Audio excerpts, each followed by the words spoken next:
Positive Outlook is a show designed to reach out to HIV-positive men and women and empower them to live a positively positive lifestyle.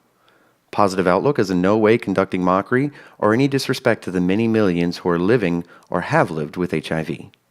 Gay Life Television is in no way promoting the misuse or non-use of condoms or other safe-sex practices.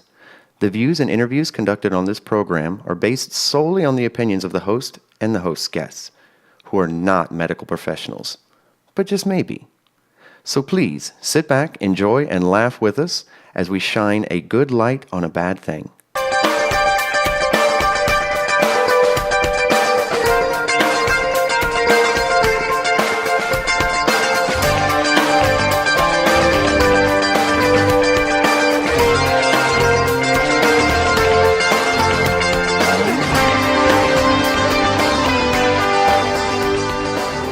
As a homosexual man, the scariest part of our daily routine is the moment we are with the one or ones we love and we begin to think, did I leave any bread in the bread box? Because no one likes a hot mess. Well, there's two ways around this, and that's where our next macronutrient comes in. Carbs. Now don't scream or fall asleep. This one's going to be easy. Carbs fall, as with everything else, in two categories: simple or refined carbs, or complex carbs. Simple carbs like white sugar, white bread, white rice, or white potatoes will actually raise insulin levels in the bloodstream and therefore cause your body to store and retain fats. Hence why I tend to fancy all things brown-ish. Complex carbs, on the other hand, do not have this effect. Whole grains, sweet potatoes, brown rice, and brown boys tend to be a little more complex than their white counterparts due to the fact of Mighty Mouse. Just kidding. Actually, not at all. Fiber. Fiber is the material found in plants that we as humans cannot digest. Fiber binds together to form a net that actually cleans your intestines out and helps you to stay squeaky clean. Yes, just a simple change in your diet means no more crushed water bottles under your sink. How fun is that? So keep in mind when choosing a side or meal option that incorporating fiber, whole grains, and complex carbs will help keep you clean, give you more energy since the digestion of complex carbs is slower, and make you feel fuller when paired with fast-absorbing proteins that we covered in my last show. So do yourself a favor and check out WebMD.com's online article, Good Carbs, Bad Carbs, Why Carbohydrates Matter to You. Okay, now, if you've paid attention, then we've officially covered all the important macronutrients to design the perfect meals for you and your loved one, or ones. Next episode, we cover specifically examples and how to put those into play and start meal design.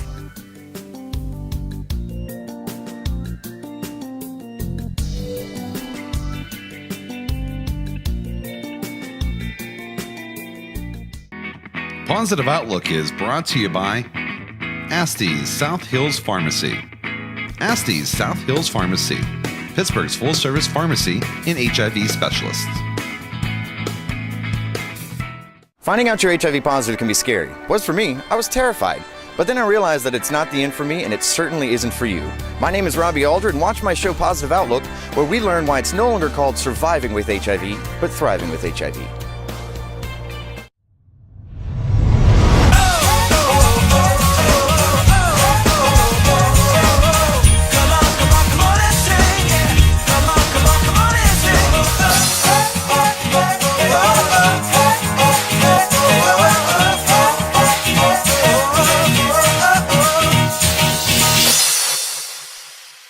With our newest segment of Positive Outlook, we cover what all you little monsters out there seem to be getting plenty of. Sexy time. I'm talking coitus, copulation, fornication, relations, no matter what. It seems you little floozies out there can't keep your hands to yourselves, which is great.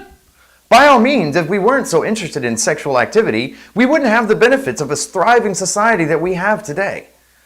Let's discuss a story from the May-June issue of HIV Plus magazine about a gay couple, simply referred to as Bob and John.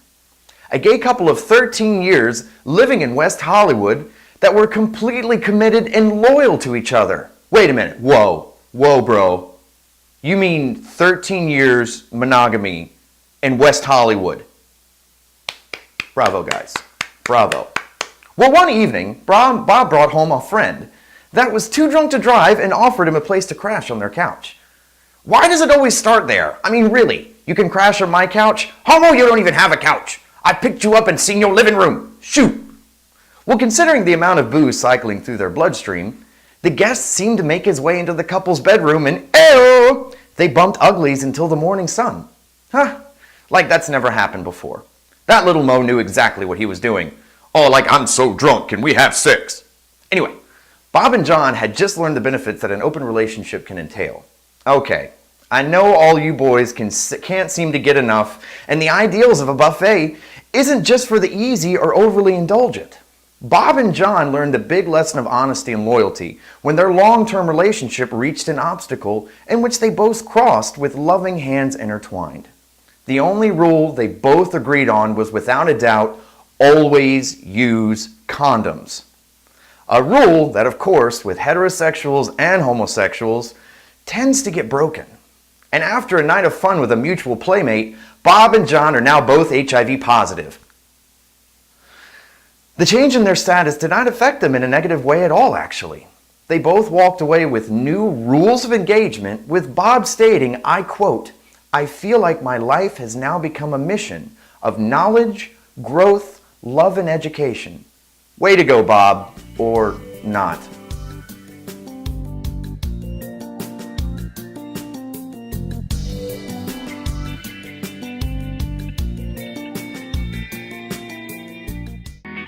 Positive Outlook is brought to you by Astee's South Hills Pharmacy.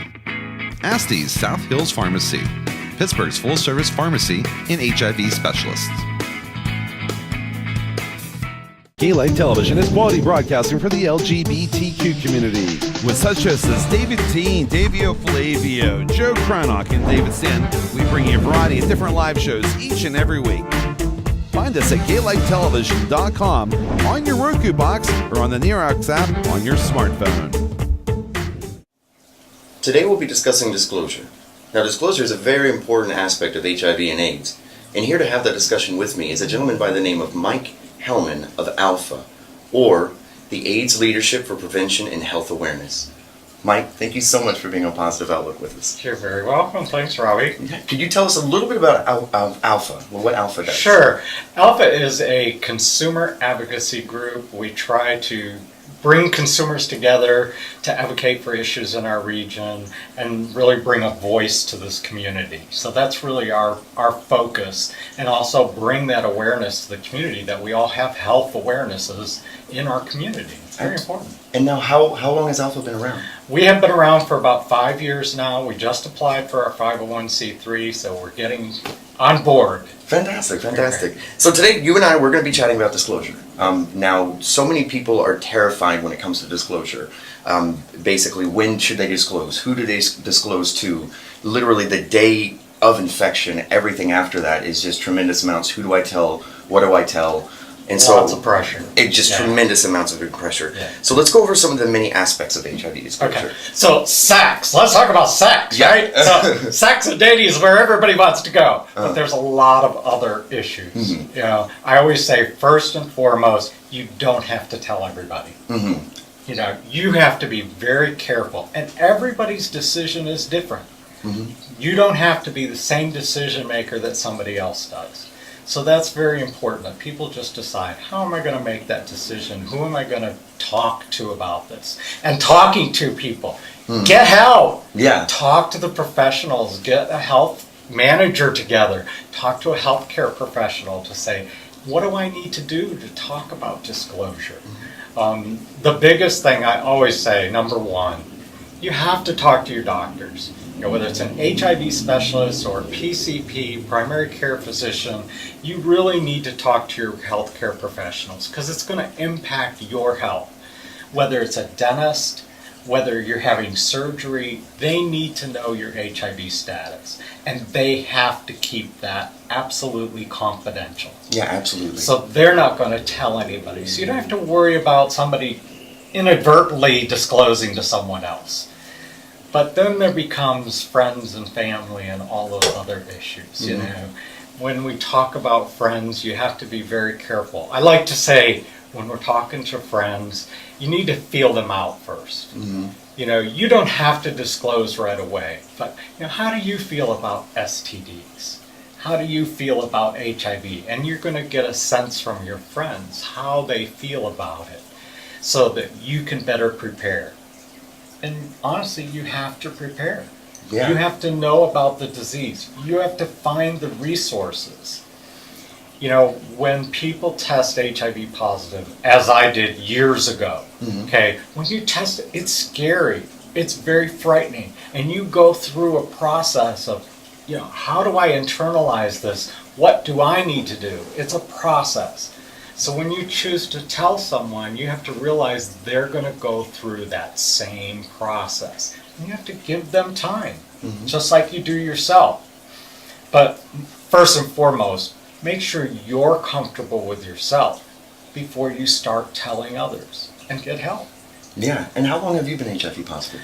This is my 29th year. 29 years. I tested positive in 1985 with the very first HIV test. Yeah, that's crazy. Very rough. Very rough. Yeah, I couldn't even. I mean, I've been fortunate that my family works in healthcare, and so I knew so much about the virus beforehand. So when I finally became positive, disclosure for me was tough. It was, it's heart wrenching when you look at somebody you disclose to and they make the face. They make that one face of Terror. just shocked. They're like, oh no, I had no idea. But I couldn't even imagine then. People were, absolutely terrified of it at that time. And so I couldn't even imagine disclosing to someone. I mean, they probably literally ran screaming out of the room. Yes. I mean, people were You terrified. don't tell anyone. You don't tell anyone. Absolutely. Absolutely. Very, very scary. And so, you were talking about that you really need to kind of understand your own diagnosis first Yeah. before that you actually give it to people, because other people need to process that news as well. So I guess it's more of you. Let's talk about kind of anticipating their reaction. I know, like I said, with myself, I typically always anticipate that people are just gonna freak out. Like I've set it up to where when I'm sitting there and I go to disclose to somebody, I'm imagining they're gonna just lose their mind. Worst case scenario. Exactly. Right? Yeah. So let's choose the worst case scenario. Exactly. You have to be prepared for that. Mm-hmm. And you will find the person that you might likely think, oh, they'll be okay with this, might actually put more stigma on you. Mm-hmm. And you will be surprised by their reaction. But if you're prepared for any reaction, then you can be ready. Have resources available. Make sure they understand where to get resources. And don't stop the first time. Yeah. They might freak the very first time, but let them have a chance to process it. Give them more resources. Help them to understand where you're coming from. How did you talk to others about it? Those are all important things. I remember after when I kind of got over my disclosure hump, every now and then, of course, I would disclose to somebody and I would find out they were positive. And my reaction was always, "Oh, that's so great!" And I'm like, "No, no, that's Yeah. not. I mean, that's awful. I hate that you have I hate that we both have it, but Yeah. I'm kind of relieved now." And so by me over anticipating someone freaking out when they do the exact opposite, like they disclose to me, then I get excited and I'm just like, "Oh wow, let's get coffee," and then I feel terrible because I'm looking at them like, this is such an exciting thing, and it is, but it isn't. And so I don't know. That's always kind of it's always kind of funny to me. And so we touched upon doctors. We touched upon doctors and dentists and such. And you told me this really nice story about a situation where, people went into surgeries and things and they didn't disclose. Right. And it ended up being a tremendous amount of trouble. It is, because a lot of the healthcare professionals are connected. Mm-hmm. So your records go from your HIV specialist or from your primary care physician to a surgeon. A surgeon's going to look through your records and they're going to see that that's HIV positive. And so if you don't disclose up front, you could be delayed in your surgery. They could say, hey, I didn't know this. This is going to impact what I'm going to do and how I'm going to react. And there is still a lot of stigma out there. Even in our medical community, they don't understand it well enough. And so sometimes they have to kind of step back and say, hey, what do I need to do differently? Or do I need to do anything differently? because they might not have that much experience in it either. Yeah, I've disclosed, I've been in dentist office, I've been in so many situations where I'll disclose to them, because you're right. I mean, it's in your chart, it's right there, but it just seems like it's such a bullet that they would sometimes miss, which is shocking. But yeah, it seems like I can completely see that, how some surgeons, even though yes they are medical professionals, would just get too weary, because I mean if they get infected, that affects their career. Right. And The number one issue is blood. Blood is the highest transmission method. Yeah. So yeah, it is very, very scary. People who work, one of the things that I say, you don't have to tell anybody at your job. But honestly, if you are planning to be a physician, you're going to work in a surgical field, you might want to reconsider that, because they really don't want people who are HIV positive working in surgery. So there are lots of other options out there. So that would be the only time I would say you might want to look at other options. exactly. But in a workplace environment, there's absolutely no reason why anybody needs to know you are HIV positive. That's through you and your health insurance and your healthcare professionals. Exactly. And I wouldn't share it unless I absolutely needed to. See, I've come to be. Some people tell me that I almost disclose too much, because I just get. It's not that I get excited. It's just that I tend to internalize everything. I have those personality types that if something is in my head, it will literally just encapsulate itself and just spin around in my head. And so I have to remain really vocal about a lot of things, and it's made some people very uncomfortable. And in my workplace, I like to disclose, because sometimes I might come in. Let's say I'm having a bad night. I didn't get much sleep. I took my medicine. I'm a little lightheaded. I'm a little dizzy. I don't have a tremendous amount of side effects, but sometimes I'll wake up with my stomach will hurt, or I'll be really dizzy, or I'll just be really disconnected. And I work in food, and so it's such high demand for go. And so I found that I spoke with my management team. I typically tell them, just because I don't want them to think, oh, Robbie came in and he was drinking all night. It's like, no, I was actually trying to sleep. And so yeah, it's tough when it's definitely in the workplace. Well, I think there's also that issue of freeing. It's freeing yourself to say, hey, I am positive. And you don't have to worry about who did I disclose to, who didn't I disclose to, do I remember? You either have a very, very small group of friends that you're going to talk to and your healthcare professionals, or as I have done, I go out and speak to thousands of students every year. And I go to the universities, I go to the high schools, and I tell them my story, because I don't want this to happen to them. I want them to be smart about it. Exactly. And so I don't worry about who knows. In my case, everybody knows. I want everybody to know. It's important to me. Yeah. It's very as I free. said, I'm the same exact way. Yeah. And I'm so glad you mentioned freeing, because that was the first thing I noticed was, I've only been positive for 5 years. I became HIV positive. I wasn't sick. I was doing everything I was supposed to do. I was madly in love with this boy. He did not know his status. Routine checkup. He went in and got checked out. He went in because he had never been tested.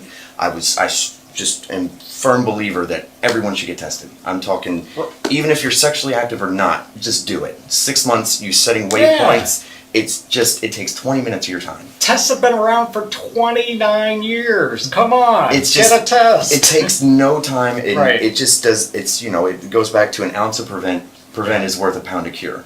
And if he would have known his status, that wouldn't have affected me. I would have been perfectly fine with it. I was educated, but we would have just taken.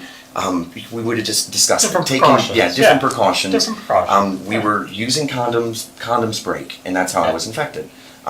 So whenever I was infected, I was doing everything I was supposed to do. And so I'm like, it was very much at first like why do I deserve this virus? What did I do to get this? And eventually over time, as I've matured in my HIV, so to say, I've learned that nobody really deserves it. And so it's kind of unfair to say, well, I wasn't doing this or I wasn't doing that. I didn't need this virus. It's just out there. I like to talk about it as the grieving process.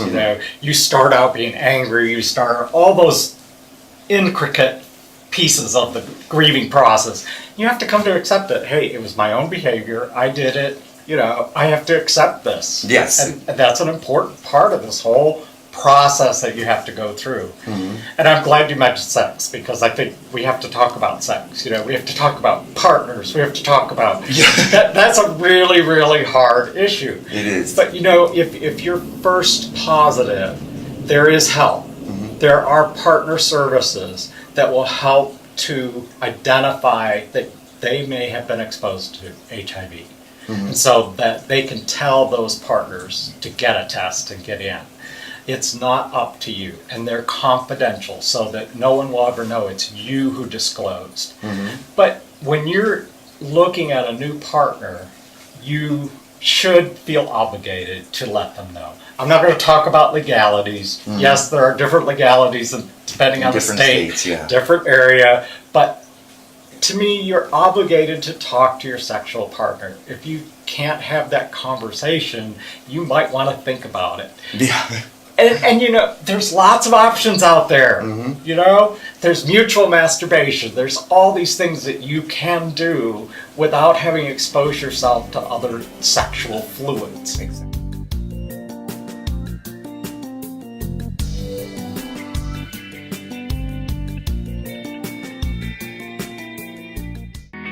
Positive Outlook is brought to you by Astee's South Hills Pharmacy. Astee's South Hills Pharmacy, Pittsburgh's full-service pharmacy and HIV specialists.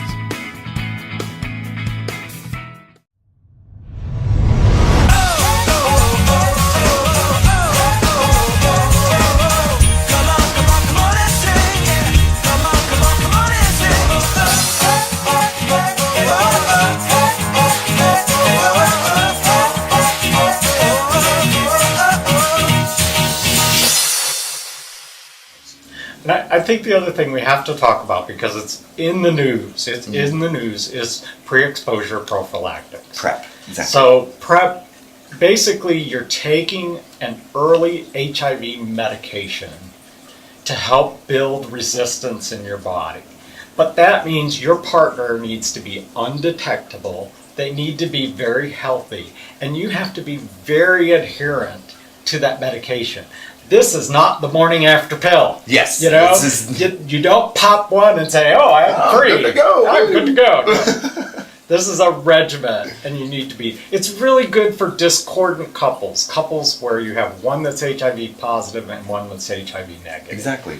And if they're going to come together and make a plan, it's really awesome. Yeah. But it's not good for casual.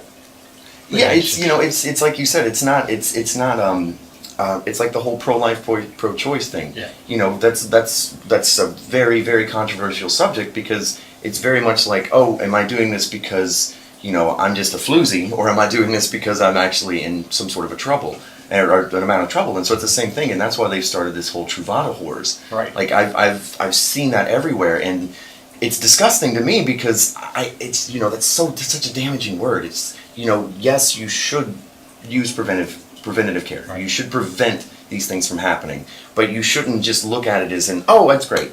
Like, we've got this now, so now I can just go run rampant through the streets and have sex with anything and everybody. And then they also have PEP. Now, Yes. PEP, I'm not too familiar with. PEP is kind of the emergency. That's basically like if you feel as though you are almost 100% sure you've come in contact, Yes. they can do PEP. Now, PEP, that's like a 3-month process or Yeah, something. well, that's typically in the medical field too. They use that. The post-exposure prophylactics would be, say, a phlebotomist gets a needle stick from somebody they know is HIV positive. So they're going to go on antiretrovirals too. Yes. So the same thing, if you know you've had an exposure, you can get on antiretrovirals as a part of the PEP program, and they can make sure that you are free from the HIV. But again, you have to be constantly tested, make sure that it doesn't come to fruition. Yeah. So, I read this one story, because we're talking about PrEP, we're talking about, you know, disclosure, and there's legalities and such. There is one state, I want to say there's actually 3 states, but they have specific disclosure laws. And this is the whole criminalization of HIV. Right. And now in some places, if you do not disclose to that person and they do not become infected, you're fine. Now, some states, if you do not disclose to that person, whether they are infected or not, they can still put you in jail. yes. And it's a good thing to talk about because I was just in Washington about a month ago, and that was a big piece of the AIDS United project that we ran into. When we met with the legislators, we talked about the HIV criminalization. What we're asking for Congress to do is to pull together what all of the states are doing and take a look at all the different laws that are on disclosure, and then come up with a best practice so that that can go back to the states, because it's the state's responsibility to set the law. But if the Congress can say, here's what we think is the best type of disclosure laws, then they can come back to the state and say, this is what we think you should adopt as a best practice.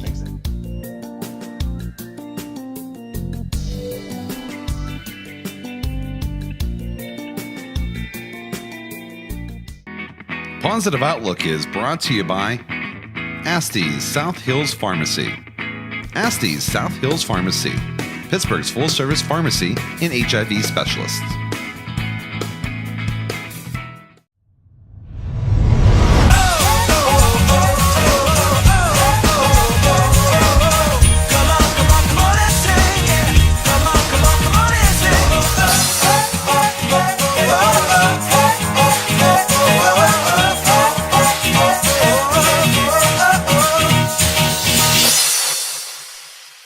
You know, the other thing that we didn't touch on, which I think is important, when you decide to tell someone, whether it's a friend or a family member, make your wishes known to that person.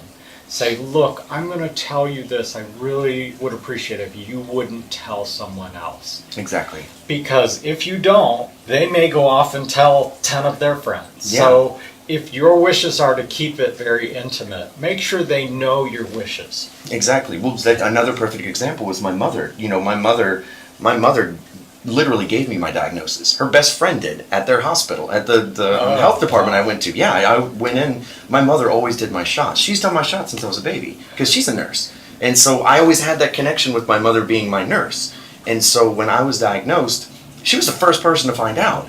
And, you know, but it was so hard for her. I felt like at first I kind of accepted it because I kind of knew. I was like, well, I kind of knew this was coming. You know, I've experienced very little, but I knew what it was. And I knew it was in the gay community. I knew it was primarily a male's disease. I knew all of these things. But for her, you know, her son had just been diagnosed. Right. And so that's Very how different. how my sister had found out was literally, you know, I went out and started my day. My sister comes in and my mom's breaking down. And so, of course, she's like, what's wrong? What's wrong? And she's like, Nicole, I have to tell someone. I mean, and so to some people, yeah, it weighs heavier on them than it can on you. And so, yeah, you could tell a best friend, and all of a sudden they could, just out of shock, run and tell somebody next door and be like, oh my gosh, I have to tell somebody. And then there you go. It just spreads out from there. And you know, I'm going to throw out a couple of websites because AIDS.gov will link you to just about anything you desire. Absolutely. So there's lots of good information out there. I love the Project Inform out of San Francisco. They have a lot of good information. Pause.com has a lot of good information. So you can find information and resources to help you make those decisions and help your family. Yeah, and whether it's friends or family, help them to see it too. They have Greater Than AIDS. They have Greater Than AIDS. That it's nothing but motivational stories. They have HIV Stops With Me. There's also there's StigmaProject.org. I mean, they have they were really good. Yeah, well, they have everything. There's sites that will connect you to professionals, and there's sites that will connect you to people. Yes. So you get both aspects because you know you don't always want to talk to a doctor. You want to talk to somebody that has HIV, and so yes, the best thing you could do is, as we said, disclose, know your status, don't be afraid, and just by all means look at sex defensively. Mike, thank you so much for being with us here on Thank you, Positive Robert. Outlook. Is there anything else you want to add before we sign No, off? thank you. I'm wonderful. I think it's great. Hey, if there's anything I can do to help, let me know because I'll be here. Trust me, I enjoy getting coffee with you, so we will have coffee again very soon. Thank you, Robin. Have an idea for a show? Want to shoot your own Positive Outlook? Then shoot me an email at positiveoutlookgltv@gmail.com. Thanks so much for tuning in. We'll see you next week.